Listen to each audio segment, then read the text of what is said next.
Hello guys, আসসালামু আলাইকুম। সবাই কেমন আছেন? আল্লাহর রহমতে সবাই ভালো আছেন। আজকে যে বিষয়ে একটি কথা বলবো তা হচ্ছে শক্তি আর সম্পদ। শক্তি আর সম্পদ এই দুইটা জিনিস কারোর জন্যই দুনিয়াতে স্থায়ী না। কারণ সম্পদ আজ আপনার অঢের আছে, কালকে নাও থাকতে পারে।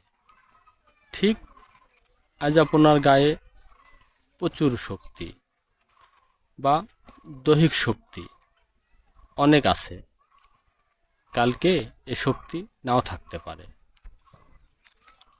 তাই বলছি, শক্তি ও সম্পদ নিয়ে কারো সাথেই কেউ বড়াই করবেন না।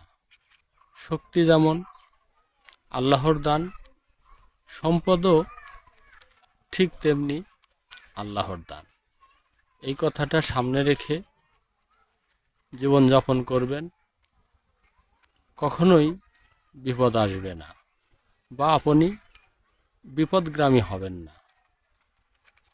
শক্তির বড়াইয়ে আজ আপনি ছোট মানুষকে বা একজন অসহায় মানুষকে মানুষ মনে করছেন না, এটা কিন্তু ঠিক না।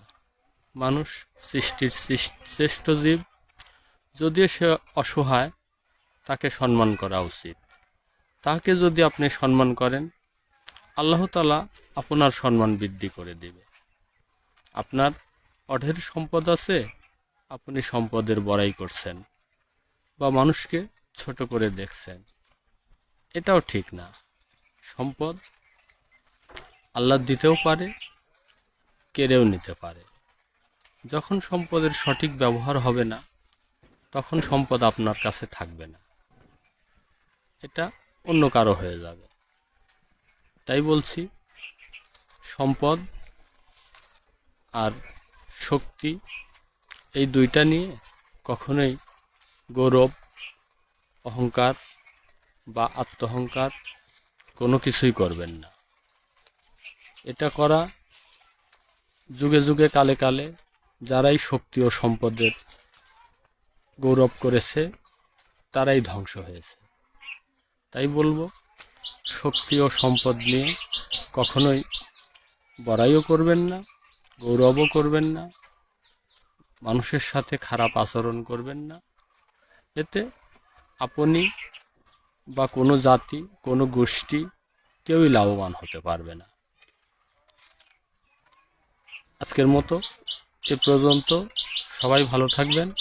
আল্লাহ হাফেজ। আবারও দেখা হবে কোনো না কোনো ভালো উপদেশ বার্তা নিয়ে। ভালো থাকবেন সবাই। আল্লাহ হাফেজ।